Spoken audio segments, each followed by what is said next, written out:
a todas y a todos. Es un gusto recibirlos en la Casa de Alicia, en este formato que hemos dado a llamar la Casa de Alicia Virtual. Es un placer para mí. Soy la profesora Beatriz Miranda, docente de literatura egresada del IPA, directora de esta dependencia cultural de la ahora Dirección General de Educación Secundaria, la Cátedra Alicia Goyena, que, como ustedes saben, nos gusta también llamarla, y es más conocida en esta gestión como la Casa de Alicia. Un gusto darles la bienvenida en mi nombre, en el nombre del equipo que integro, sobre todo en el de mi compañera en la gestión, la profesora Marta Argente, docente de comunicación visual y encargada del área de comunicaciones de nuestra dependencia cultural, con quien además todos ustedes están en contacto. Hoy agradeciendo especialmente a la Inspección Nacional de Literatura, y está presente una vez más la inspectora profesora María José Larre Borges, y al proyecto Aquí se lee, Bibliotecas Liceales, y está presente también la coordinadora de dicho proyecto, la licenciada profesora Jimena Núñez, que son quienes en realidad han organizado esta propuesta, este ciclo sobre prácticas de escritura docente, cómo trasladar lo que pasa en nuestras aulas a un texto escrito, y nos han acercado a nosotros la propuesta de integrarla en nuestra agenda, cosa que hicimos con muchísimo agrado, y agradecemos además recibir esta propuesta para poder recibirlos también a ustedes. Sin más, le voy a ya ceder el micrófono a María José y a Jimena para que presenten el curso. De nuevo, darles la bienvenida a todos, agradecerles estar presente, y especialmente hoy la bienvenida a también una habitante querida de la casa, que es la profesora magíster Cecilia Pouso, que es la responsable del encuentro de hoy. Muy bienvenida, Cecilia, a la Casa de Alicia. Muchas gracias, Bea. Siempre es un gusto estar acá. Me dio un poco de nostalgia ver las imágenes, me hubiera gustado estar presencialmente, pero bueno, ya vamos a lograrlo. Así es. Bueno, buenas tardes a todos, a todas. Un placer, como siempre, vernos desde distintos lugares de la banda oriental. Es un curso que añoramos largamente, con el que soñamos, les puedo decir que desde hace ya hasta años, podría medirlo. Tenía que venir Cecilia para hacer lo posible, y con el empuje de Jimena, que es insustituible en este equipete. Entonces, bueno, la idea es un poco lo que planteamos en la convocatoria, ¿no?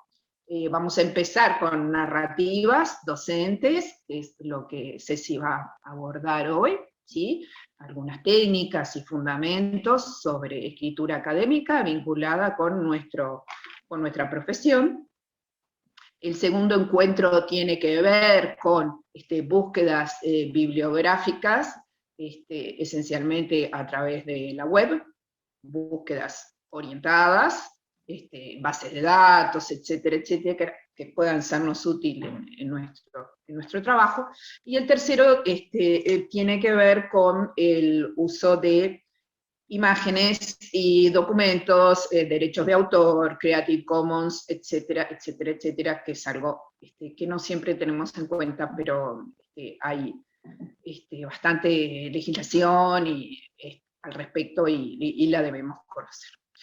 Bueno, yo le doy paso a Jimena, y ya vamos a escuchar a Cecilia. Un abrazo enorme para todos, para todas, y que ojalá estén todos muy bien de salud. Bueno, yo brevemente, para no sacarle tiempo a Cecilia, les quiero dar la bienvenida, agradecerles el interés. Sé que es una necesidad y como una demanda que tenemos permanentemente, que nos autodemandamos esto, y vemos la necesidad en nuestras aulas. Yo soy además docente de facultad, entonces veo el ingreso de los bachilleres egresados y cómo ingresan, qué saben de cómo leer y cómo escribir a nivel más académico, y muchas veces nosotros nos preguntamos cómo podemos ayudar a nuestros alumnos. Entonces espero que este curso, además de ayudarlos a ustedes en su práctica profesional y en su registro de prácticas docentes más a un nivel académico, pensando en un texto de publicación, sirva también para que eso derrame en nuestros estudiantes liceales. Así que bienvenidos y gracias, Cecilia, por sumarte a esta aventura, y te doy la palabra. Bueno, muchas gracias Jimena, muchas gracias María José, muchas gracias Bea, gracias a todos los que están tomando su tiempo para participar. Espero hacer algún aporte interesante. Antes de compartir un poco la presentación que nos va a ir guiando, porque realmente el tema es muy, muy amplio, y también repensando y releyendo cosas para armarlo, ya se me ocurrieron como 3 ciclos más de otros temas adyacentes que van a surgir seguramente. Les voy a comentar brevísimamente un poco cómo lo pensé, cómo está organizado.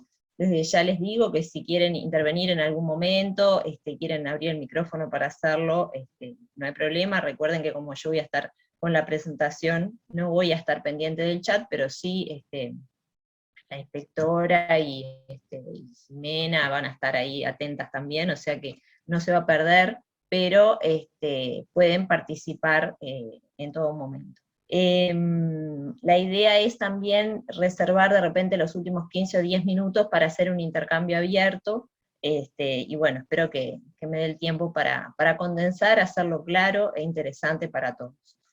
Como decían mis compañeras de equipo, la idea es atender un poco a demandas que evidentemente cada vez son más claras entre los docentes. En particular en este caso estamos con el universo acotado de los docentes de literatura, que estamos como en primera línea con el tema de la lectura y la escritura, pero es algo bastante transversal. Originalmente esta idea surge en relación a una demanda específica. Yo trabajo para el portal de Uruguay Educa, soy contenidista en este momento, soy bastante novata en ese campo laboral, pero me estoy insertando, en principio trabajando ahora con esta propuesta de la escritura y las prácticas de la escritura docente. Fue como el primer proyecto grande que empecé a abordar, justamente viendo que era una necesidad y que muchas veces los docentes tienen cosas muy valiosas y experiencias muy interesantes para mostrar, y no siempre se encuentran las formas de concretarlo, digamos, ¿no? Evidentemente en 1 hora 15 es muy difícil desarrollar una modalidad de taller o dar algún tipo de receta, ¿verdad? Es decir, lo primero que vamos a ver es un poco, ya metiéndome en cómo pensé el encuentro, vamos a un poco justamente a por lo menos marcar algunos ítems de la complejidad de los procesos de la escritura, y algunos mitos también, que a veces nos perturban un poco, y nos dejan como muy condicionados, y más que favorecer los procesos los obstaculizan, ¿no? Pero también está pensado en relación a un aterrizaje concreto para poder hacer efectivo el encuentro, que es justamente la documentación de las narrativas docentes, que tal vez algunos de ustedes o muchos de ustedes ya lo conocen y tal vez han tenido alguna experiencia, que viene de la mano de un pedagogo argentino, el que vamos a hablar después un poquito, que ya hace muchos años que se está desarrollando a nivel universitario, y después vamos a ver también que hay experiencias hechas en primaria. Es interesante porque nosotros estamos abordándolo en la educación media, y tenemos en los otros extremos de los niveles educativos recorrido ya hecho, entonces me pareció que era una propuesta bien interesante. Ese es el aterrizaje concreto de este encuentro, y también vamos a teñirlo de literatura, como no podía ser de otra manera, porque bueno, a eso nos dedicamos, y esa es la pasión que compartimos, ¿no? Así que bueno, creo que dije ya lo fundamental, así que voy a arrancar a compartir pantalla.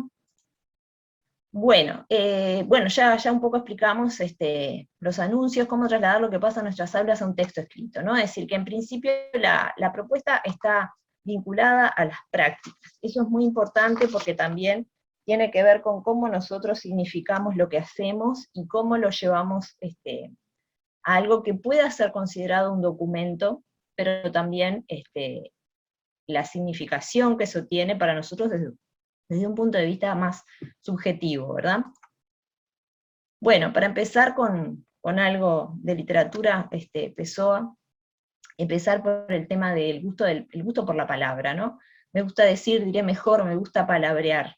Es una cita bastante más extensa, donde un elemento que aparece, que después lo vamos a ir retomando a lo largo de la presentación, es eso, ¿no? La pasión por la palabra y por la escritura tiene que irnos acompañando a lo largo de toda esta propuesta. Bueno, el primer punto me pareció que era justamente empezar por cuestionar un poquito.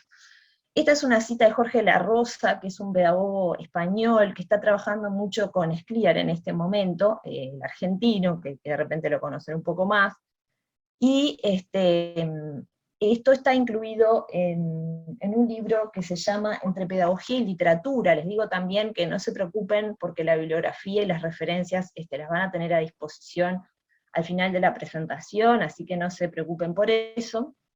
Este es uno de los artículos de este libro, coordinado por Scliar y La Rosa, y en este caso el artículo de La Rosa se llama Una lengua para la conversación, como les decía. Dice, de eso nadie habla, como si se diera por supuesto que llegados a ese nivel todo el mundo ya supiera leer y escribir, y que si no sabe, lo único que hay que hacer es mejorar las competencias instrumentales de expresión y comprensión. Acá La Rosa está pensando en un nivel terciario, ¿verdad? Por eso dice llegados a ese nivel, ¿no? Me pareció igual interesante recortarla ahí, la cita, porque justamente es uno de los puntos, igual les digo, es un libro realmente imperdible, Entre Pedagogía y Literatura, tiene, ya les digo, artículos de La Rosa y Scliar, pero de otros autores más, muy, muy interesante, y está aterrizado en la educación, entonces trae un montón de aspectos muy interesantes a tener en cuenta, también con respecto a los mitos, ¿no? Que muchas veces juegan en esto de ponerse a escribir. También tiene que ver con lo que viene a continuación. Acá yo les puse otra autora, Inés Corte Vitoria, La escritura académica en la formación universitaria, que es otro libro realmente fantástico, que yo realmente cuando lo vi, me pareció bastante aburrido el título, y dije, esto no sé si va a estar bueno, pero yo creo que el libro es mucho más atractivo que el título, y justamente va un poco en la misma línea, ¿no? Con respecto a las creencias frecuentes, esto de que escribir bien es una cuestión de formas, lo que importa es mantenerse en el terreno de los géneros textuales, académicos, es decir, que si estamos dentro de ciertos formatos ya previstos, no tenemos forma de perdernos, digamos, ¿no? Y que la cuestión es manejar las reglas, el estilo. Entonces, bueno, uno de los argumentos que utiliza Inés Corte Vitoria es ¿no? Dice, estas prácticas hiperreguladas pueden ayudar a adaptarse al consenso comunicativo, pero propician poco la reflexión, la creatividad y el placer de escribir. En ese libro, es un libro pequeño, de pocas páginas, pero muy, muy intenso. Ella habla mucho del disfrute de la escritura, pero también de todos los procesos que van asociados al pensamiento, ¿no? A la elaboración del pensamiento, a la planificación de la escritura, y todo lo que eso implica, ¿no? Es decir, un poco para salir también de esa idea, yo leía por ahí, ahora no recuerdo, de las citas que aparecían en otros libros, que decía que uno puede aprender las reglas para escribir un cuento, pero no por eso se convierte automáticamente en un cuentista, ¿verdad? Es decir, un poco todos esos procesos que además nosotros como profesores de literatura sabemos que nos ponen en una encrucijada cuando nos acercamos también incluso a lo que se llama la escritura creativa, o cuando queremos, por ejemplo, incentivar a los chiquilines, o generar propuestas también, ¿no? Sobre escritura. Entonces, por ese lado, la idea es un poco empezar a abrir el terreno, digamos, antes de llegar a esta propuesta que les decía de las narrativas, que va a tomar como elementos de varios lados. Bueno, escribir hoy, escritura creativa y no creativa, el problema del sentido. Bueno, este es un punto muy, muy complejo, que acá es uno de los puntos donde yo me di cuenta que se podía armar otra presentación fácilmente, que tiene que ver con lo que les decía recién, ¿no? Hasta dónde estamos hablando de una disyuntiva, digamos, entre una escritura más académica y una escritura creativa, ¿no? El tema de las reglas, o manejar bien el idioma español, o manejar bien los códigos de determinado género discursivo. El tema de la escritura, la llamada escritura no creativa, hay muchísima bibliografía sobre eso que también nos mete en el terreno del mundo digital, ¿no? Y de cómo escribimos en ese terreno.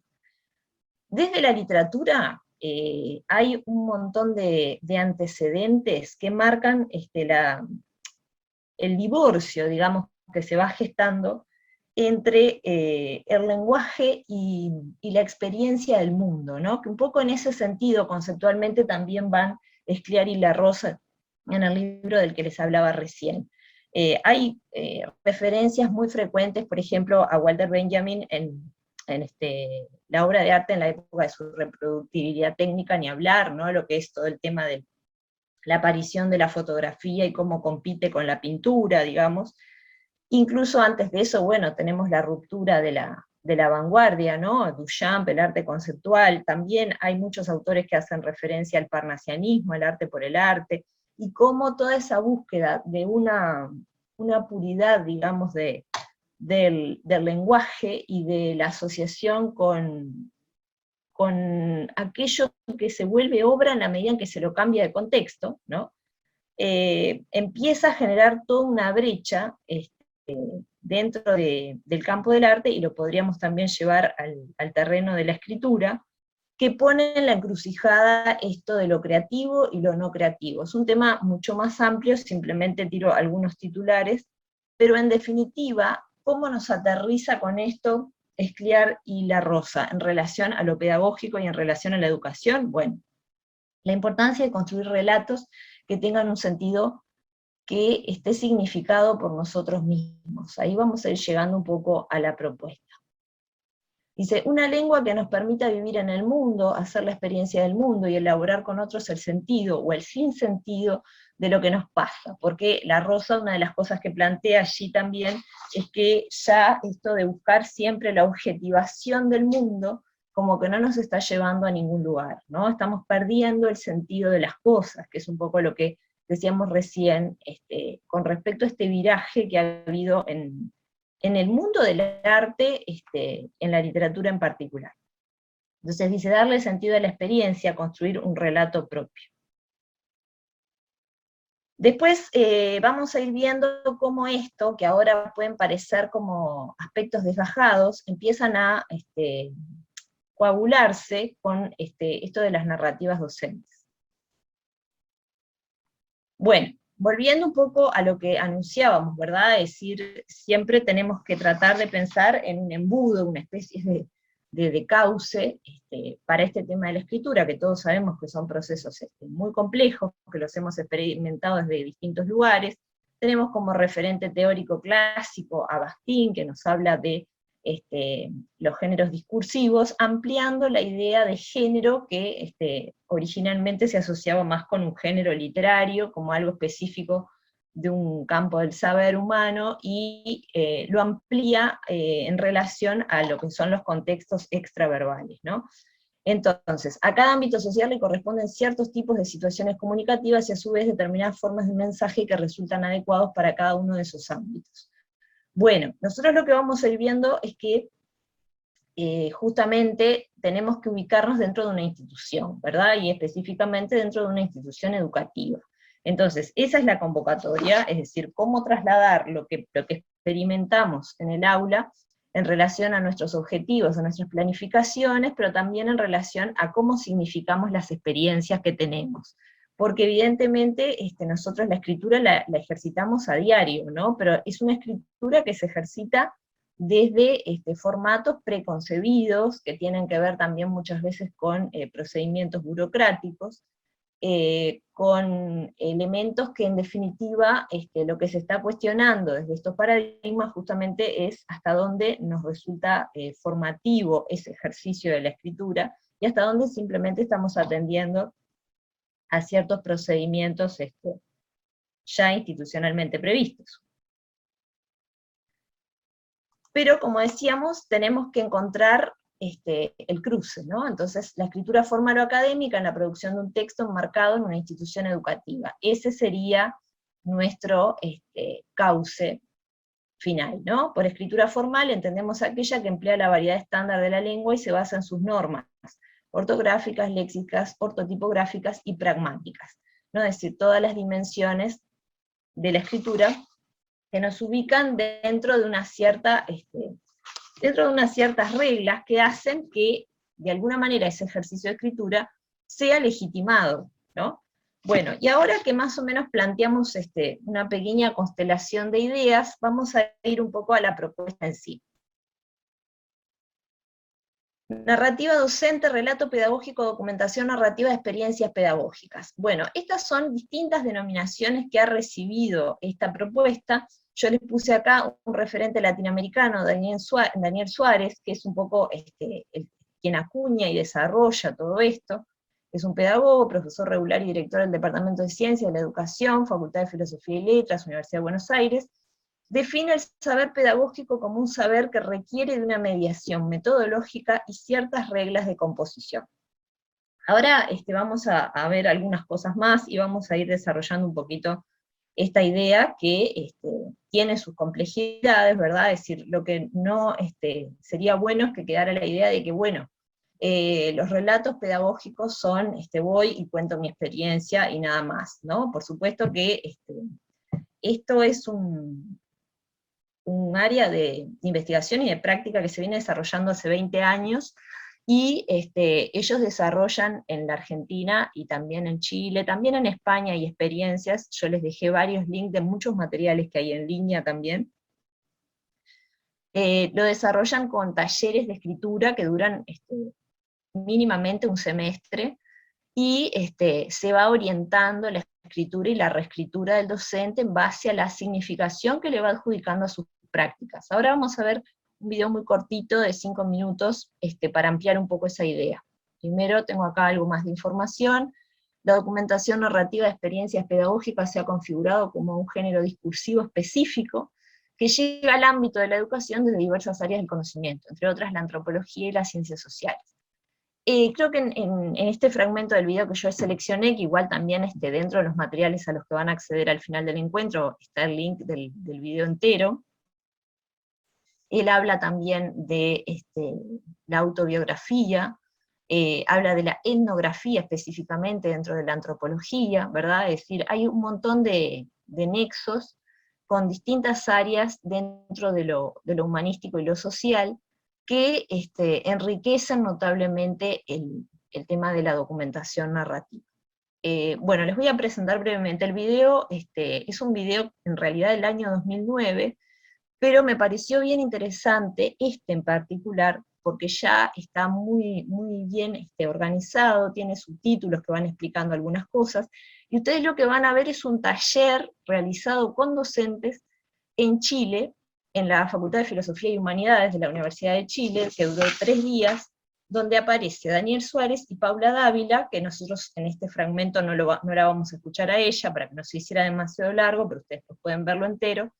Y me pareció que era adecuado este video, porque en realidad yo tuve oportunidad de, gracias a Jimena Núñez, que me pasó la información de que él iba a estar participando en una instancia que hicieron pública, en la Universidad de Jauretche, en Argentina, hace unos meses. Él mantiene básicamente los mismos fundamentos y el mismo discurso sobre lo que son las narrativas de experiencias pedagógicas, por tanto está vigente el video, y es interesante porque ahí él explica las ideas fundamentales. Así que vamos a ver. Yo ya habilité el audio, así que espero que lo escuchen sin problema, cualquier cosa me dicen.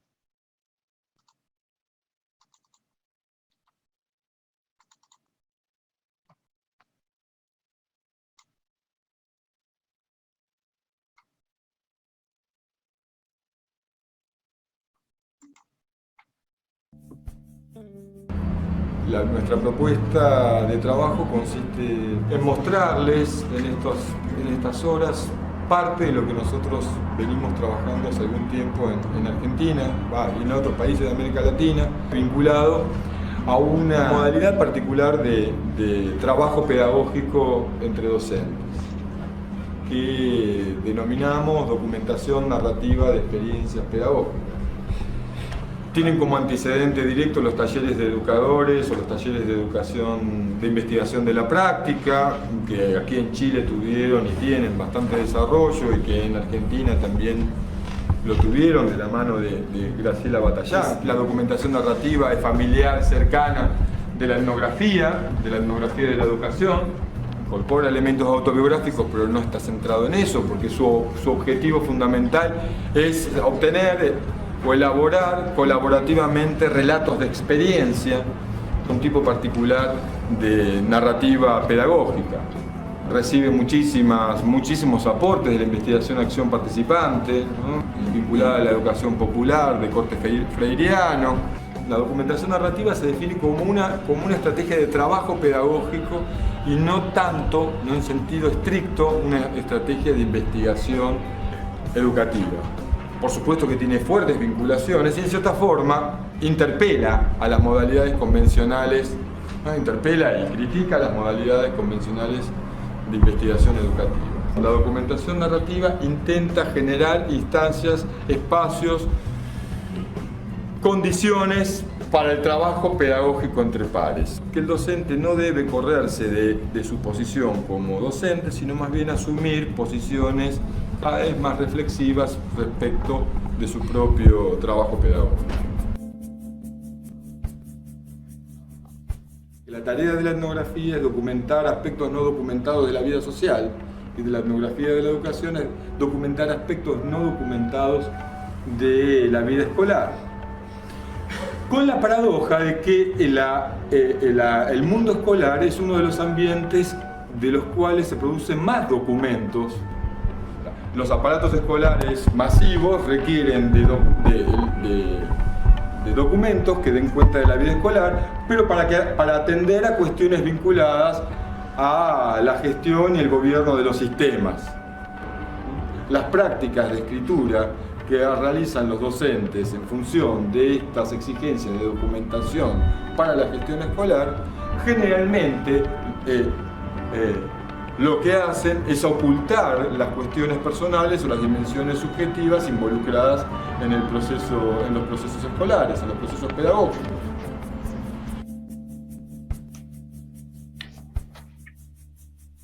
Estos documentos narrativos son elaborados por los mismos docentes que llevan adelante las prácticas escolares. Cuestión que parece ser que le interesa poco a la administración escolar. Los procesos reflexivos y de construcción de conocimientos en este dispositivo se realiza en base o tomando como soporte y como objeto, entre comillas, las escrituras de los docentes, los relatos de los docentes. Para que las palabras no se las lleve el viento, hay que fijarla en escritura. Pero como sabemos, toda fijación en escritura siempre es provisoria. Se trabaja pedagógicamente en torno de los relatos. Y gran parte del ejercicio de reflexividad de los docentes involucrados en estas prácticas de indagación, formación y acción tiene que ver con tomar recaudos metodológicos para trabajar sobre el texto y no sobre la persona o sobre la experiencia que está más allá del texto. El material sobre el que se trabaja es el relato, no la experiencia en sí, porque la experiencia en sí no existe sin que haya un sentido que permita articular ese conjunto de acciones como una experiencia. La experiencia es acción con sentido. Por ende, las prácticas narrativas tienen que ver con la reconstrucción del sentido atribuido a la experiencia.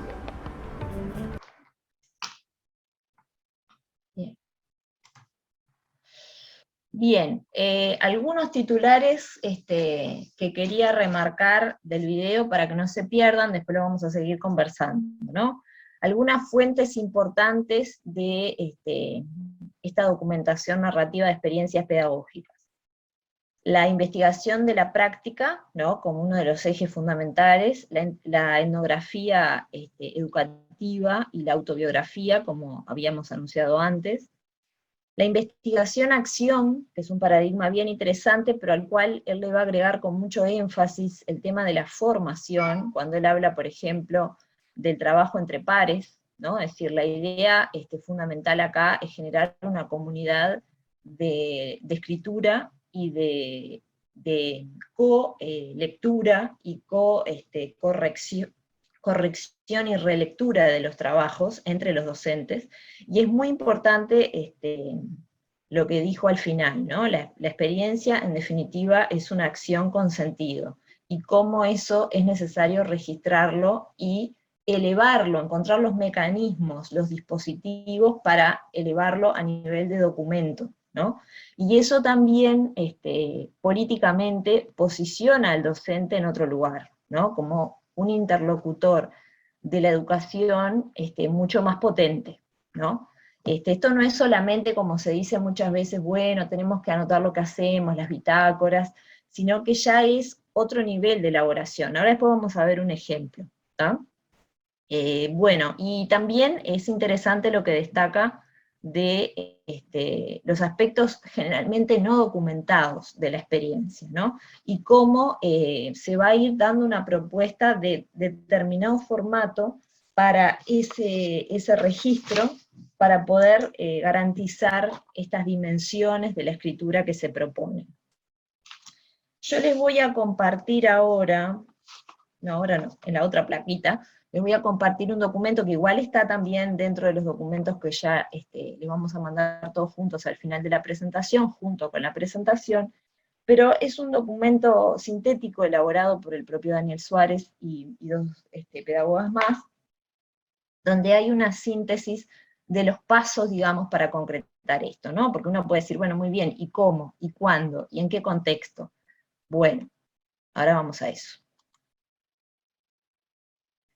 Esto me pareció interesante, es un fragmento de uno de los materiales que también les voy a mandar al final, les va a mandar más bien Marta Argente al final de la propuesta, de la presentación, que son distintos módulos que son utilizados en estos talleres de escritura de los que yo les hablaba, y es interesante esto que aparece destacado también en el documento que les voy a pasar ahora, donde se habla de la improvisación, la incertidumbre, la polisemia y la necesidad de una escritura formal, ¿no? Es decir, esto que parecen elementos en principio que se chocan entre sí o que no parecen ir de la mano, tienen que ver con la experiencia que todos tenemos todos los días en las instituciones educativas, ¿no? Dice, más allá del esfuerzo por prever y controlar las prácticas y afanes cotidianos de maestros y estudiantes, una parte significativa de las acciones humanas que se despliegan cotidianamente en las escuelas surgen o se improvisan en la dinámica misma de la vida escolar.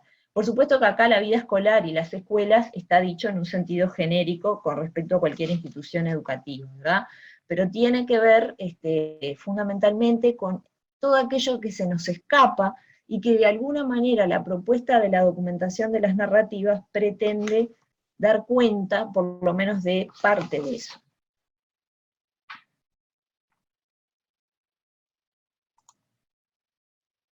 Bueno, algunos de los parámetros generales es por dónde empezar. Justamente en esos materiales que ustedes van a ver que hay 4 módulos distintos, hay ciertos aspectos sobre los que se vuelve varias veces, ¿no?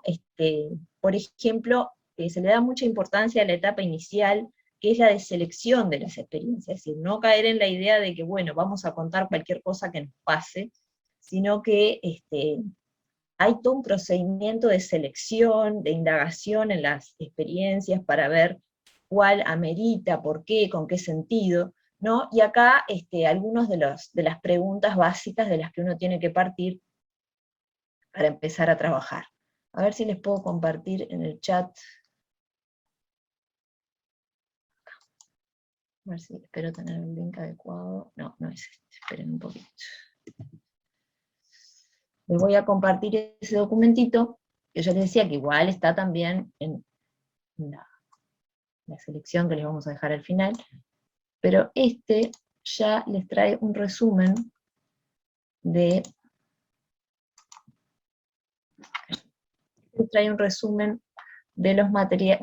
los procedimientos. A ver si lo puedo compartir. ¿Les llegó? No me doy cuenta si lo mando o no lo mando. Ahí, ahora sí. No me tocaba el enter, pero no me estaba respondiendo. Bueno, en ese material, ahí está. En ese material aparece una síntesis, a partir del final de la carilla 5 y en la 6, luego se despliega, una síntesis de los pasos, justamente, que yo no quise transcribir todo acá, porque justamente como el material iba a quedar disponible no tenía mucho sentido, me voy a detener solo en algunos aspectos que quería comentar.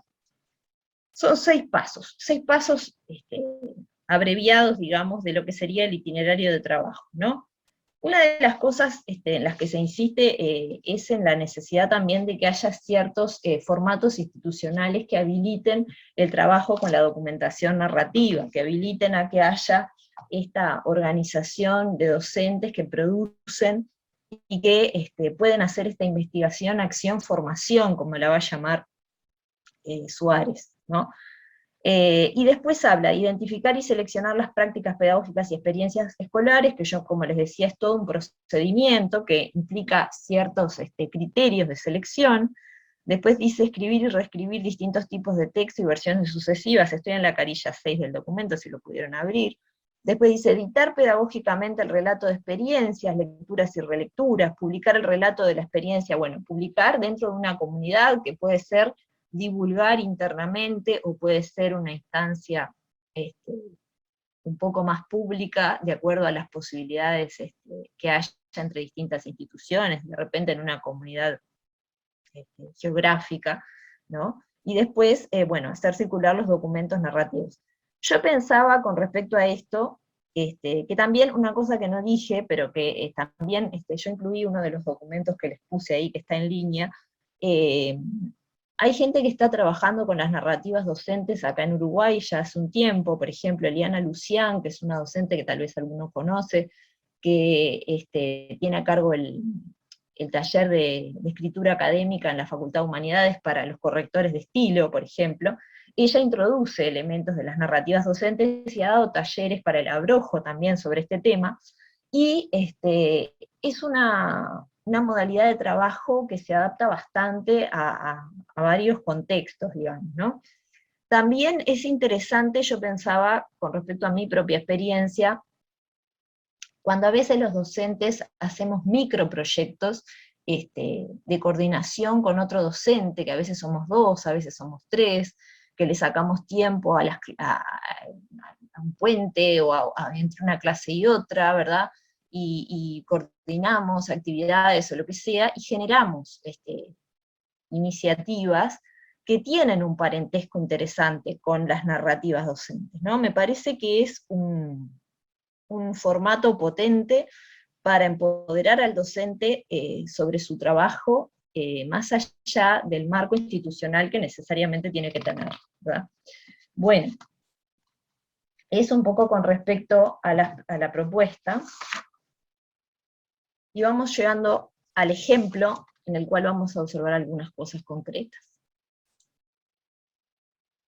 La experiencia es el lugar donde tocamos los límites de nuestro lenguaje. Bueno, acá les traje una frase bien sugerente del filósofo italiano, Giorgio Agamben, que habla justamente de los límites, ¿no? De los límites, o sea, hasta dónde podemos decirlo todo, y obviamente no, pero además, si eso es deseable, también es bueno preguntárselo.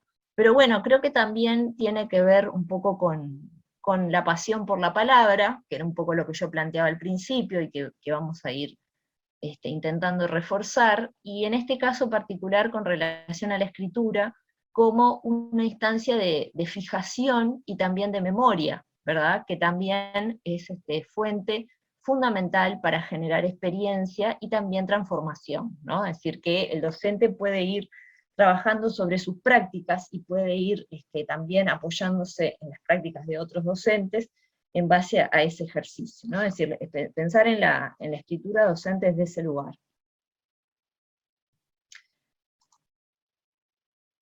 Un relato sobre la escritura y sus procesos, dimensiones de la narrativa docente. Bueno, esto es un ejemplo que ahora vamos a ver, que, como yo les adelantaba hoy, tiene que ver con tiene que ver con una experiencia de una maestra en primaria. Buscando materiales, me encontré con que ya hace unos años están desarrollándose algunas experiencias que se llaman escuelas de práctica en distintas partes del país, donde se habla del relato pedagógico justamente como una estrategia de trabajo para maestras que tienen otros maestros adscriptos a su cargo, digamos, ¿no? En la práctica. Y allí también ese material va a estar disponible en un link que les va a quedar allí, una de las páginas que recopila una serie de experiencias. Yo para esta ocasión seleccioné una en particular, de la cual vamos a leer un pedacito, porque es un texto bastante largo para leerlo entero. Bueno, ahí se habla también un poco del fundamento, ¿no? de estos relatos pedagógicos. Bueno, otra fuente también ineludible de la que no hablamos es la hermenéutica. Ustedes van a encontrar también que en varios de esos documentos tienen a su vez mucha bibliografía, o sea que pueden ir armando también el mapa, digamos, ¿no? Es decir, las constelaciones bibliográficas son personales y no tanto, ¿verdad? Es decir, uno va llegando a distintos lugares y luego va haciendo sus descubrimientos. Bueno, una cosa que quería destacar también, que aparece en esta página, ahora vamos a ver el texto de ejemplo, es cuando se habla del fundamento del relato pedagógico. Ahora estoy hablando de las escuelas de práctica que están funcionando en distintas áreas del país desde el año 2012. También se habla mucho de la importancia de la metacognición, ¿no? Es decir, cómo estas narrativas docentes generan un montón de insumos para el desarrollo de la metacognición, el trabajo sobre la propia práctica, y empezar a darse cuenta desde la experiencia y de cómo uno lo va significando, todo lo que puede influir en la mejora y la transformación de las propias prácticas. Bueno, yo lo que seleccioné fue un texto de una maestra de Montevideo que justamente habla de la escritura. A ver si lo está abriendo. Ahí. ¿Lo ven? Porque demoró en abrir. Sí. Bien. Gracias, porque estoy acá como en el anonimato, como no tengo ahí, si no, no escucho. Dice, una historia sobre cómo encontrar excusas para enseñar a escribir. Bueno, este es un ejemplo de relato pedagógico. Más allá de que podemos llegar a encontrar algunos aspectos que yo creo que son mejorables con respecto a la escritura en sí, por ejemplo, si uno avanza en la lectura va encontrando que hay determinadas opciones tipográficas incluso que tal vez no son las mejores, por ejemplo cuando se cambia cuando se incluyen otras voces, digamos, dentro del texto, se usa itálica para referirse al pasado, ¿no? Es decir, ese tipo de cosas que se podrían mejorar, o se podrían afinar un poco, pero de todas formas es bien interesante la propuesta de esta maestra, que es Fabiana Marela, si no me equivoco, una maestra de Montevideo, y bueno, los invito a que leamos solamente la primera carilla y alguna cosita más, para que no se nos haga muy largo, pero ahí nos va a dar la opción de observar algunos aspectos bien concretos. Dice, 1. Misterio del salón, la elaboración del contexto de escritura. Era abril, estaba con mis alumnos en un pequeño salón apartado del edificio central de la escuela. Un tubo, mucho más largo que ancho, con una viga murada al medio que parecía ser cicatriz de que la pieza había estado formada por 2 habitaciones. Las paredes manchadas de humedad, una puerta de lata sin pestillo, con una abertura enrejada que dejaba pasar la luz del este. Al oeste, 3 ventanas pequeñas, una tapiada al frente, ahora cubierta por un moderno pizarrón de cárnica. En el interior, un juego de 13 bancos, Varela, que se prestaban más para piezas de museo que para mobiliario de un aula del siglo XXI. Parecía mentira que allí se desarrollaran actividades de clase, luego de los ruidos de tinta corridos en honor a la mesa colectiva de Julio Castro. Pero a veces el presupuesto y la pedagogía no van de la mano, y este era uno de esos casos. En la escuela nos habíamos embarcado en un proyecto de extensión horaria que significaba que los niños entraran por la mañana para asistir a clases de teatro, danza, informática, pintura. Por las tardes cada grupo tenía clase con su maestra. El proyecto requería de un gran trajín de niños, maestros, espacios y actividades, y por supuesto traía problemas nuevos, que iban desde la falta de salones y mobiliario hasta la desaparición descontrolada de útiles escolares. Yo no soy policía de investigaciones, soy maestra, pensaba, mientras los niños me decían que habían perdido algo, esperando, por supuesto, que yo lo hiciera aparecer mágicamente, que identificara sospechosos, realizara interrogatorios, tomara declaraciones, aplicara torturas y otras medidas ejemplarizantes. Seguramente no era aquella la respuesta que esperaban los padres de mis alumnos, que con mucho sacrificio compraban útiles escolares que se perdían con más rapidez de la que se pagaba. Frente a la imposibilidad de gritar a los cuatro vientos que no soy policía de investigaciones, tuve que ensayar una respuesta más original. Ah, pero ustedes no saben nada. ¿Nada de qué? Miren a su alrededor. En este lugar pasan cosas muy extrañas, ¿verdad? No es un salón como los demás. Aquí, antes de que se construyera la escuela, vivía una anciana que desapareció en condiciones muy extrañas. Dicen que su alma aún ronda por aquí buscando justicia. La imposibilidad de hacer aparecer cosas perdidas y aquel salón recauchutado nos había regalado a la estudiante magisterial y a mí una propuesta de escritura. Obviamente que la ilusión de un alma en pena que robaba útiles escolares no duró mucho tiempo. Enseguida mis alumnos descubrieron que el salón se construyó después de la escuela y que había sido un depósito. Sin embargo, jugar a imaginarse esa historia les parecía muy divertido, así que les propuse escribir para contársela a los niños de un colegio con los que nos carteábamos desde marzo. 2. La bruja del salón, cuando el contexto define el texto. Ana: maestra, ¿cómo puedo escribir para que suene fuerte? María José: a eso no lo escribís, cuando se lee lo hacés sonar fuerte.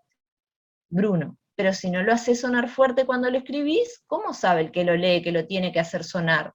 Yo lo escribiría todo con mayúsculas. Maestra: escribirlo con mayúsculas es una buena estrategia para dar énfasis a lo que se dice. Se utilizan mucho en los chats, en Facebook. También puede servir los signos de exclamación. Lee lo que escribiste, Ana. Felipe: yo quiero escribir que me oía los pies así. Lucas: ¿cómo vas a escribir eso? No te van a entender.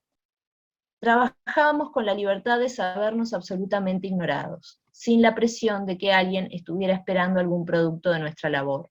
Sencillamente porque no habíamos generado ninguna expectativa, no estábamos participando de ninguna competencia, nadie nos apuraba.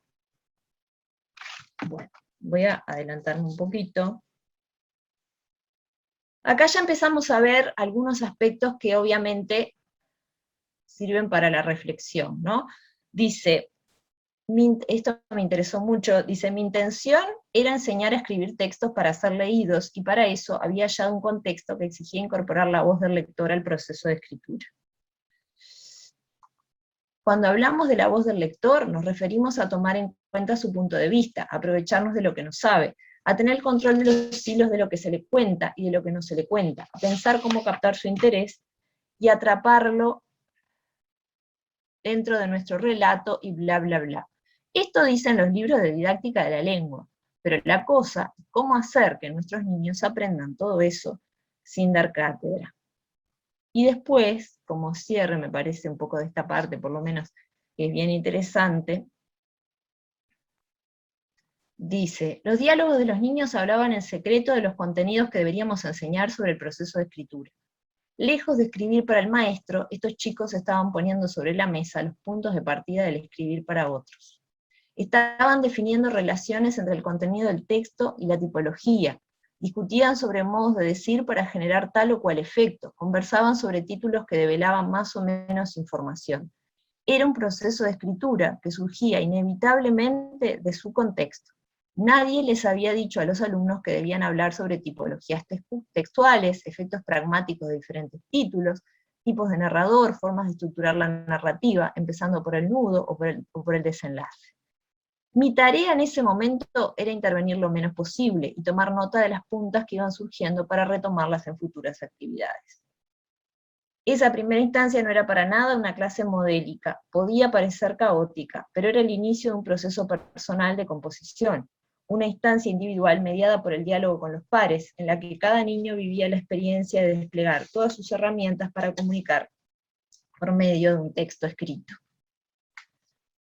Bueno, y sigue, ¿no? Vamos a tomar por ahí algunos aspectos que quería destacar. Bueno, lo de la metacognición me parece que quedó bastante evidente. Algunos aspectos que están pautados en esto de los procedimientos de la documentación de narrativas docentes, por ejemplo, la elección de la primera persona. Muchas veces se pasa de una primera persona del singular a una primera persona del plural, involucrando también a la institución y las prácticas con otros docentes. Eso es uno de los puntos que también reivindican Sgliari y La Rosa cuando hablan del problema del sentido, ¿no? De encontrar formas de elaborar los relatos con un sentido que signifique para los que lo estamos elaborando, digamos, ¿no? Por supuesto que eso en una primera instancia puede parecernos chocante con relación a las pautas más formales o más estructuradas, digamos, de una narración. Bueno, esto está dentro de un cierto paradigma, ¿verdad? Pero sí es interesante por lo menos replantearse un poco el tema de a dónde nos llevan las normas y hasta dónde también son necesarias para legitimar nuestro discurso y utilizarlo como una herramienta válida dentro de una institucionalidad determinada, ¿no? Es muy interesante también cuando hay un juego permanente entre lo que es el testimonio de la experiencia en sí y cómo se procesa la experiencia, ¿no? Por ejemplo, cuando ella dice, mi intención era enseñar a escribir textos para ser leídos, ¿no? Y yo quería hacer esto, y entonces me di cuenta que podía hacer esto otro, y cómo va apareciendo también la subjetividad. Hay una parte más adelante en el texto donde ella dice que cuando tuvo que empezar a leer esas producciones, empezó a preferir algunas por encima de las otras, pero bueno, se planteó que en la corrección tenía que ser objetiva, ¿no? Y también otro punto que aparece en las pautas de la documentación narrativa es lo que se llama el saber informado, ¿no? Es decir, no quedarnos con la sensación, porque yo la primera vez que escuché ejemplos de estos, me quedé con esa impresión, no quedarnos con la sensación de que esto es una especie de catarsis personal, donde uno hace como una especie de diario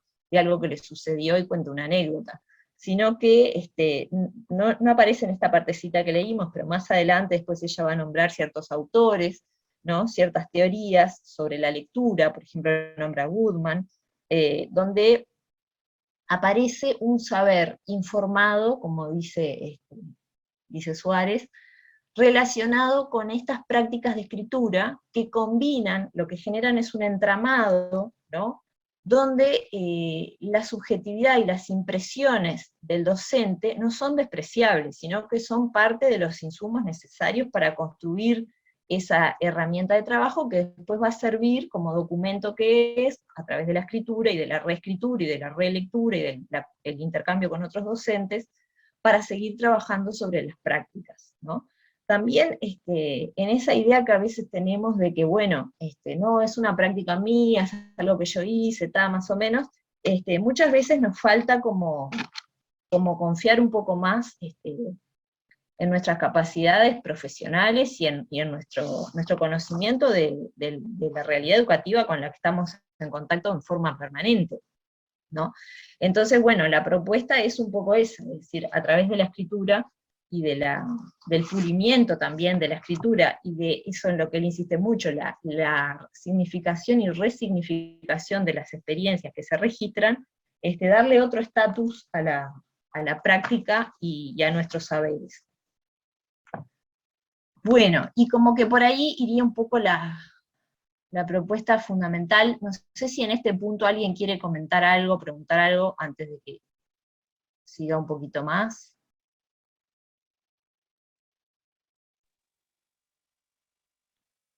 No, a mí me parece muy interesante, Ceci, lo que estás planteando. También pienso cómo son nuestras prácticas cotidianas de trabajo, ¿no? de dónde sacar el tiempo para esos registros, si apenas a veces tenemos tiempo para el registro formal de lo que estamos haciendo, ¿no? Que de eso también podríamos hablar, ¿no? Si hay un género discursivo escrito para los registros formales que se nos exige, y sobre todo, ¿cuál es el sentido de estos relatos? ¿No? ¿Para qué? Preguntarnos ¿para qué? Está clarísimo que nosotros somos todos profes de literatura y que el cómo lo conocemos, pero tú empleaste mucho el término resignificar. Entonces, bueno, ¿para qué hacemos esto, no? ¿De qué manera alimenta y mejora nuestras prácticas este tipo de relatos? Sí, bueno, con respecto al tema del tiempo, un poco lo que yo planteaba hoy, en la propuesta específicamente que hace este grupo de pedagogos, ellos insisten en que es deseable que haya un aval institucional que habilite eso, ¿no? Sabemos que más que nunca estamos con pocos tiempos para trabajos que en realidad alimentan el aula, ¿no? Pero aún así se hacen, ¿no? Aún así se hacen, y muchas veces tiene que ver con establecer redes que en principio pueden surgir desde las afinidades personales, pero que luego se van retroalimentando. Pero por supuesto que eso depende de un montón de condiciones también materiales, de donde uno pueda estar trabajando, de un montón de cosas, sin duda, ese ya es un punto, ¿no? Con respecto al para qué, claro, estos son ejemplos que incluso, claro, cuando los vemos así nos puede parecer un poco descolgado, pero digo, con respecto a este ejemplo, por ejemplo, que yo traía, que era de primaria, pero es interesante también cómo ellos plantean, también en los talleres y demás, porque, por ejemplo, la primera propuesta de taller que aparece en ese video, si ustedes lo ven completo, es sobre los asistentes y su relación con la escritura. O sea, no perder de vista, porque eso es otra cosa que también plantea Corte Dávila, la escritura brasileña que le citaba hoy más temprano, cuando ella hablaba de los formatos hiperregulados, ¿no? Ella decía que bueno, que eso muchas veces coarta la reflexión y la imaginación. Ella planteaba que, bueno, que uno de los dilemas fundamentales que tenemos con el ejercicio de la escritura es, bueno, forma o contenido, ¿no? Y como muchas veces, por ejemplo, en los talleres de escritura académica, o en la formación universitaria se insiste mucho en la forma, ¿no? Bueno, el buen manejo de la lengua, los conectores, ¿no? Que es otro abordaje muy legítimo, y que tiene que ver con cómo darle forma justamente a ese contenido, ¿no? Pero que en definitiva son cosas que no pueden ir separadas, y que el para qué tiene que ver también con cosas que en realidad ya hacemos, ¿no? Es decir, son cosas que ya hacemos, pero que no siempre podemos ver en toda su riqueza, digamos, ¿no? Obviamente eso también nos vuelve al primer planteo de María José, es decir, bueno, y los tiempos para desglosar eso.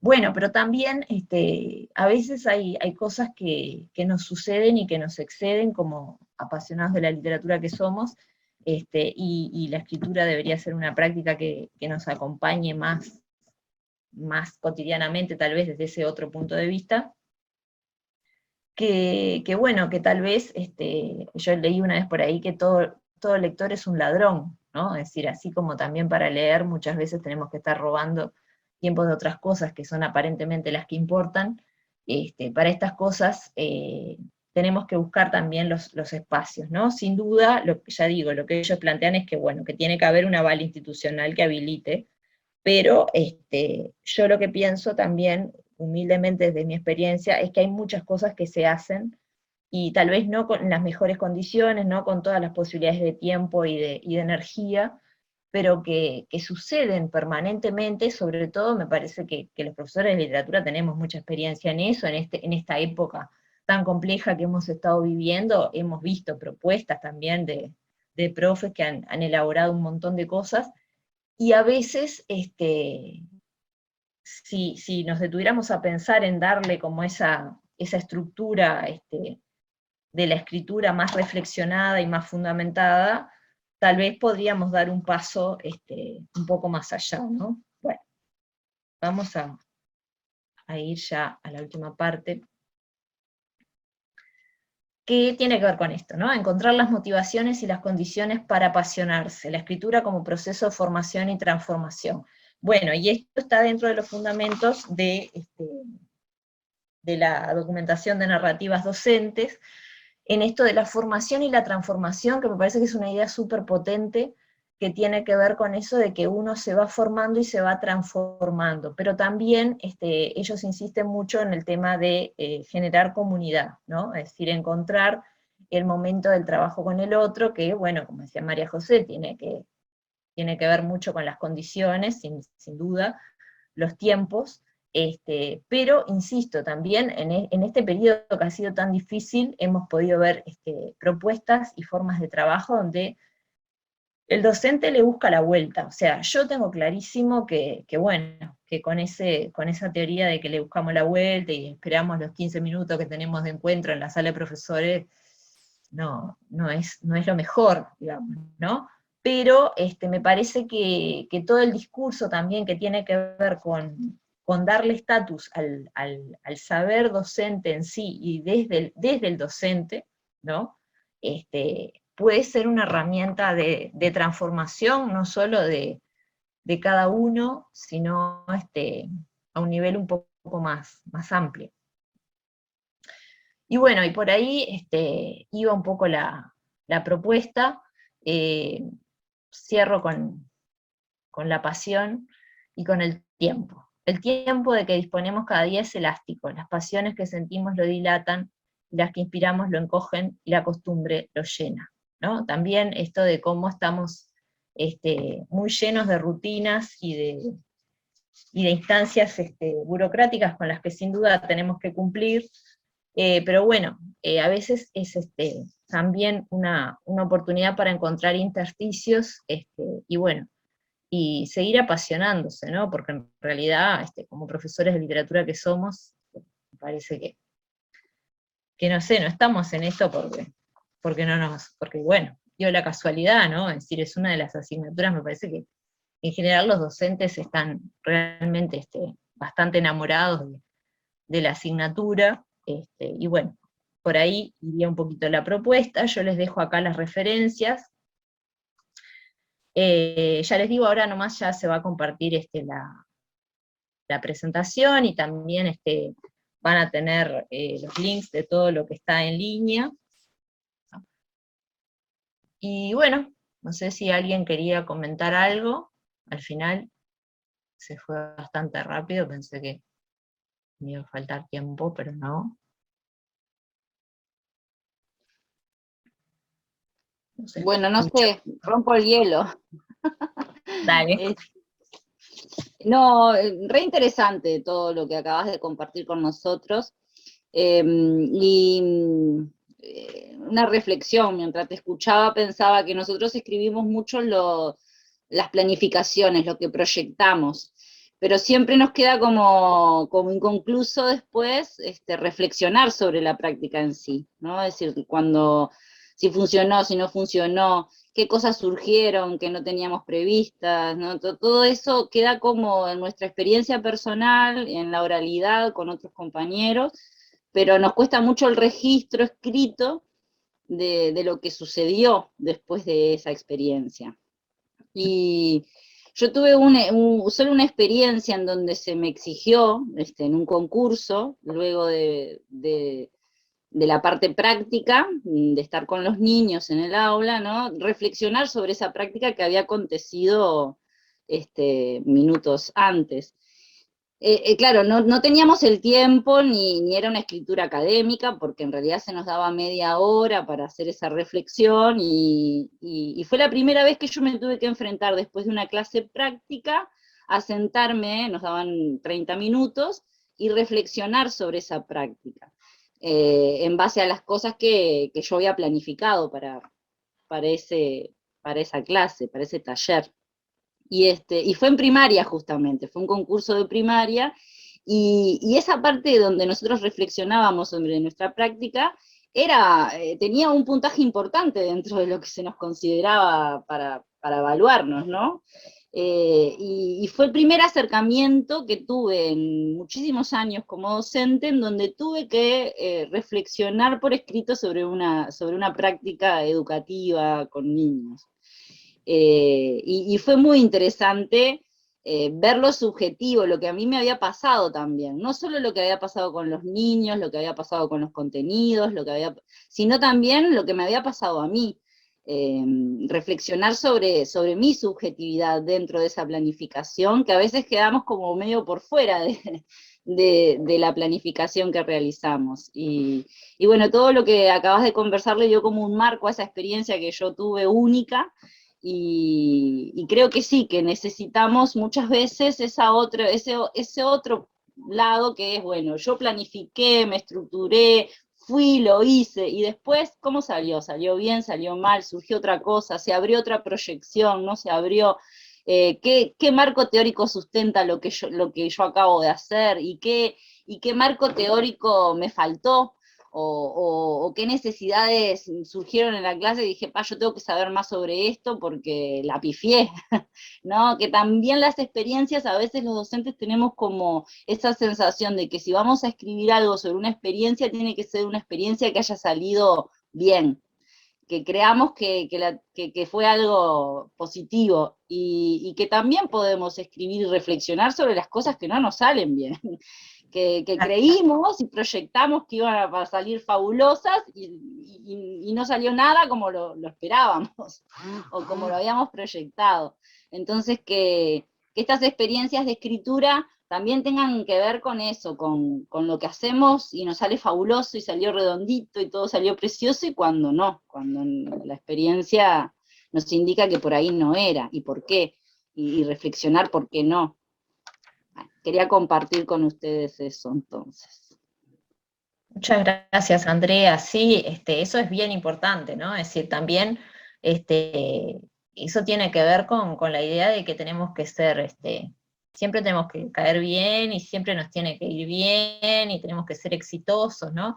Y en realidad muchas veces de esas experiencias fallidas salen los insumos más interesantes, porque también tiene mucho que ver con las cosas que nosotros esperamos que pasen, y tal vez hay algo que no estamos viendo del todo, que hace que las cosas no salgan como uno cree, ¿no? Y en el aula nos ha pasado cientos de veces, incluso en planificaciones más micro, que a veces nos falta visualizar algo que está sucediendo que hace que las cosas no funcionen, y nos lleva mucho a entender por qué, ¿no?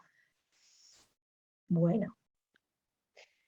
Es muy interesante lo que planteas también, Ceci, en el caso de tener el tiempo y el lugar y la habilitación institucional, también lo sepa cómo este tema de la reflexión sobre nuestras prácticas y dejarlo plasmado por escrito puede colaborar en crear comunidades de aprendizaje, ¿no?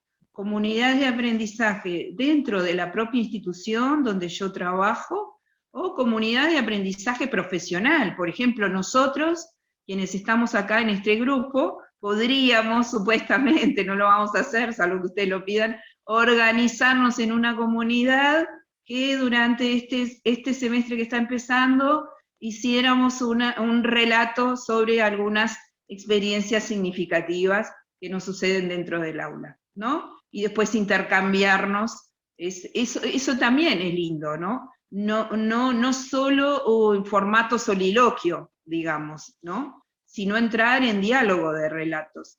Me parece que eso construye comunidad, da sentido de pertenencia también. Claro, sin duda, ese es uno de los ejes que fundamenta esto de la documentación, ¿no? Es decir, por eso yo le decía también, si ustedes ven el video entero, van a ver que la primera propuesta que se hace, que está haciendo un taller en ese momento, es que los docentes escriban algo breve sobre cómo llegaron a ese taller y qué interés tienen en relación a la escritura. Y luego tienen que intercambiar entre ellos y van encontrando los puntos de contacto, las particularidades, algunos comparten sus experiencias luego en forma general.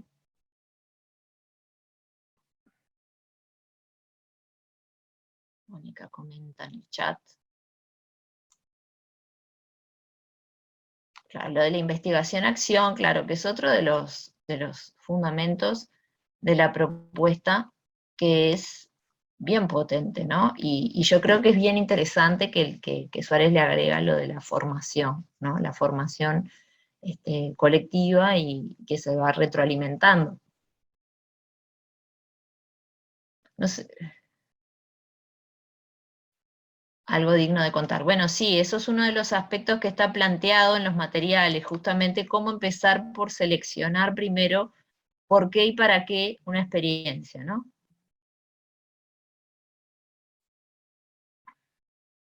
Claro, porque nosotros estamos acostumbrados de repente a compartir, no sé, una secuenciación didáctica, un recurso, una actividad, ¿no? Pero esto va más allá, o sea, tiene que ver con lo que decía Andrea también, el tema de incluir nuestra subjetividad, pero es una subjetividad que, seamos más o menos conscientes, está moldeada por nuestra profesionalidad también. Entonces, tiene que ver con una sensibilidad del docente de literatura, en este caso, con respecto a sus estudiantes y con respecto al objeto de estudio, ¿no? Entonces, cuando uno recién se acerca a esto, le da la sensación de que, bueno, cuento más o menos lo que hice, yo qué sé, ¿no? Capaz que le puede quedar una sensación como de cosa que no tiene nada de tan particular de repente, pero en realidad tiene como varias capas, ¿no? Por ejemplo, lo que él decía del saber informado, donde uno puede incluir además el fundamento teórico y generar ese entramado, ¿no? Que responsabiliza y también le da protagonismo a esa primera persona que lo está contando, ¿no? Que además no es cualquiera porque es un docente, desde ese lugar.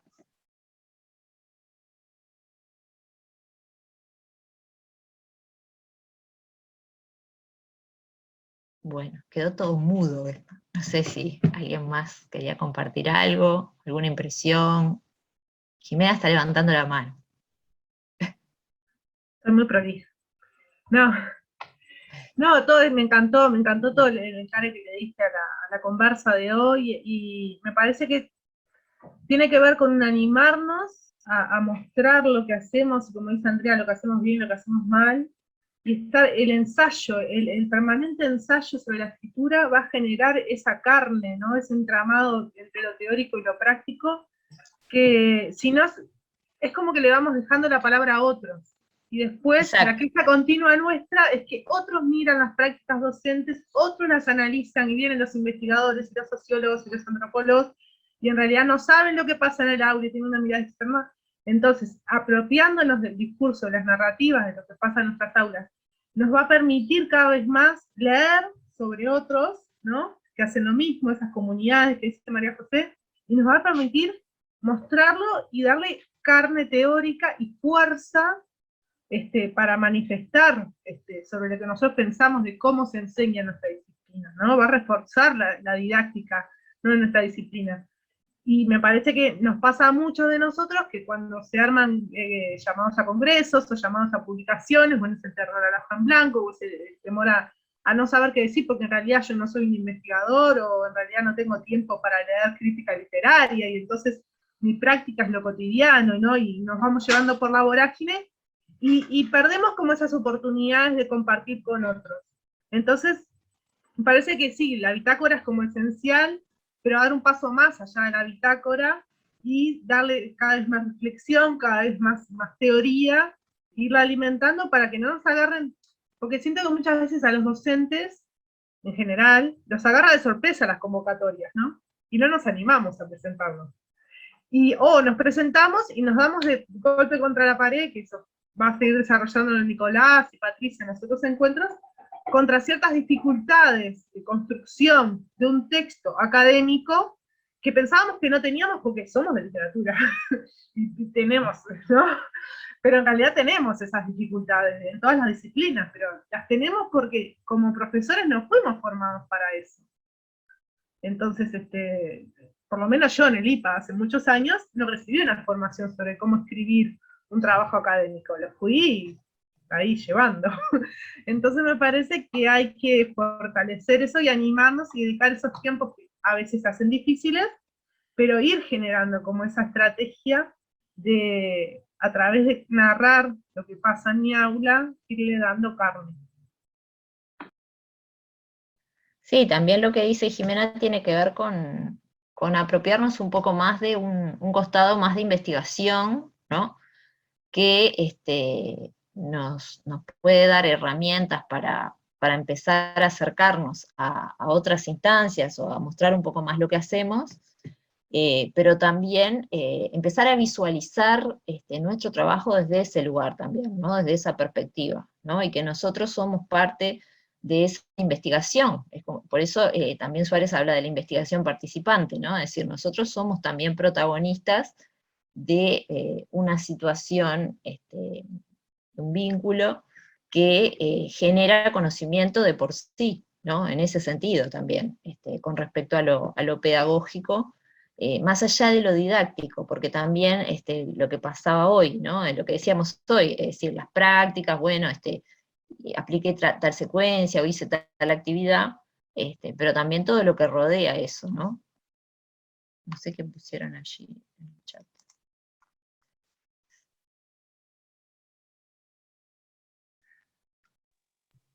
Que nos dejaste Sí, los 20.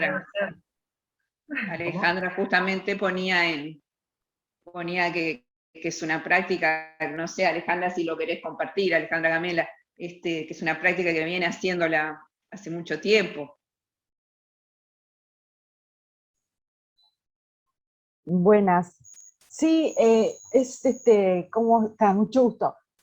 Hago como un registro como diario de viaje, y me sirve como para después releer, por ejemplo, en vacaciones, releo las experiencias de otros años. Y primero empezó como un registro más bien por cariño o por cosas que me deslumbran, ¿no? Y después también como, como ver esa mirada de los chiquilines, o también de adultos, porque trabajo con adultos también, frente a los textos y quedarme como fascinada, ¿no? Porque bueno, me hace ver, ¿no? Como no solo soy la profesora que da una clase o que, como decía Cecilia, ¿no? Somos docentes de literatura y cómo está presente ahí el arte, la mirada del otro, las diferentes miradas, la empatía, la devolución que hay del otro lado, y cómo eso a mí me deja un mensaje, ¿no? Y me hace ver también de otra manera el texto literario. No sé si soy clara. Como a veces yo también veo que uso el texto literario como una excusa para, y no solamente analizar el texto literario o ser la profesora de literatura en la clase. Y como eso también a mí me exige tener que estudiar otras cosas y meterme en otros mundos que capaz que están por fuera de la literatura. Y bueno, también eso me ha llevado, como bien dijo Cecilia, a tener que ponerme en una mirada de investigadora. Y bueno, pero también no sé cómo hacer llegar eso que estoy haciendo, si puede tener una beta no sé, de investigación, o si puede ser útil para alguien, o para algo, hoy o mañana, no sé. Pero me parece que estaría bueno que nosotros comencemos a tener una mirada más del otro lado de nuestra actividad como docentes, y también un valorarnos, ¿no? Porque nosotros movemos muchas cosas. Yo creo que el profesor de literatura mueve muchas cosas. Y más que nada eso que hoy en día se está trabajando y se está viendo mucho, que es el tema de trabajar desde lo emocional, desde la inteligencia emocional, desde la mirada también del arte como como algo técnico, ¿no? Que tiene tecnicismo, y no solo el qué lindo, qué feo, qué bello. Yo en mis años de trabajo he hecho incluso cursos que no tienen nada que ver con la literatura, pero siempre aparece de algún lado la literatura, el arte, siempre, siempre. Y bueno, entonces, digo, estas instancias me parece que, no sé de qué forma, pero tendríamos que lograr que académicamente se nos reconozca y también que se nos remunere, ¿no? Y que se nos dé tiempo. Como en otros lugares del mundo existe, es necesario. Porque si nosotros vemos que es un producto y que es una actividad que da, que rinde, que colabora intelectualmente, bueno, entonces pongámonos las pilas y veamos cómo se puede lograr que académicamente esto sea reconocido, ¿no? Aparte de que tengamos que estudiar, ¿no? Obviamente, desde ya. Era eso, nada más. Gracias. Sí, es interesante lo que dice Alejandra con respecto a qué hago con esto, ¿no? Lo que decíamos hoy también, como muchas veces no encontramos los espacios o no encontramos los tiempos.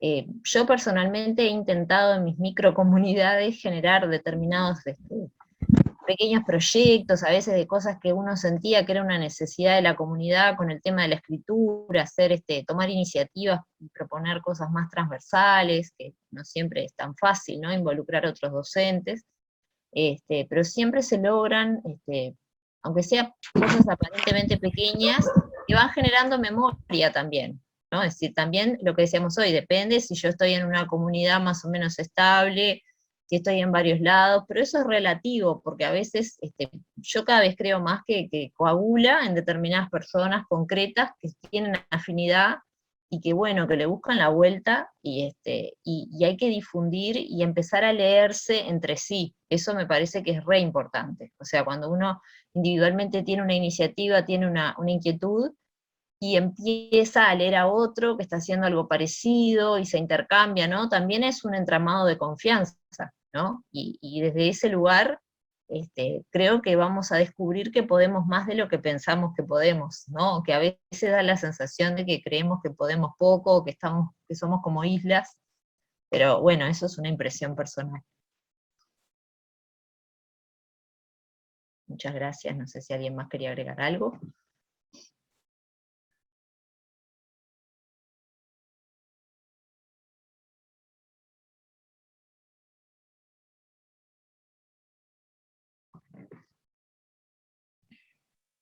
Bueno, Ceci, sí, yo creo que llegamos a la hora, todos tenemos otras actividades profesionales, personales, etcétera, etcétera.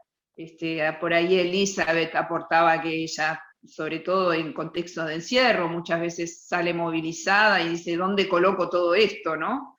Y le surge el poema. A ver, Elizabeth, vamos a crear un subgénero que se llame líricas docentes en vez de narrativas docentes.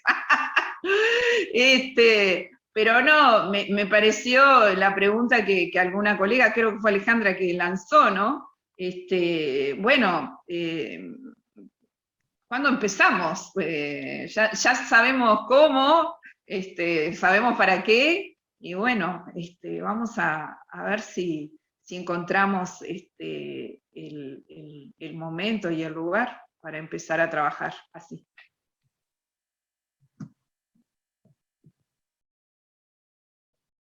Bueno, estamos acá, muchas gracias a todos por haber participado y por los aportes. Sin duda a mí es un tema que me entusiasma mucho y que también me he encontrado con las mismas dificultades, ¿no? Del tiempo, de las condiciones, pero bueno, uno tiene que empezar por uno a veces y capaz que hablarle al que tiene al lado, que tiene las mismas inquietudes o muy parecidas, y ahí las cosas empiezan a crecer, ¿no?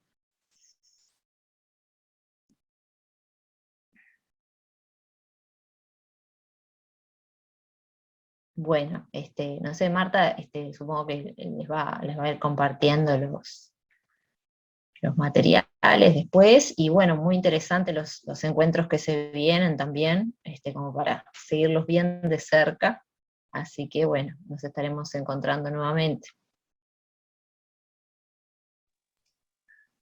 Ceci, los materiales ya están compartidos en el grupo de WhatsApp, todos, así que ya están todos los compañeros, los colegas con acceso a los materiales. Así que muchísimas gracias por este encuentro de hoy que nos deja a todos pensando y buscando cómo construir esos caminos, ¿verdad? Que todos tenemos ahí algunos pendientes, otros iniciados, otros a medio caminar, y este encuentro y este intercambio creo que es no solamente enriquecedor, sino motivador, que es justamente lo que necesitamos. Así que, de mi parte, bueno, muchísimas gracias, una alegría como siempre recibirte, y bueno, nos estamos viendo, por supuesto, el próximo lunes, todos. Bien, muchas gracias. Gracias, Cecilia. Nos vemos con Nicolás Caitán, entonces, bibliotecólogo, el lunes que viene. El lunes, a la misma hora por el mismo canal. Exacto. Gracias. Chao. Qué vejez. Chao. Gracias. Chao.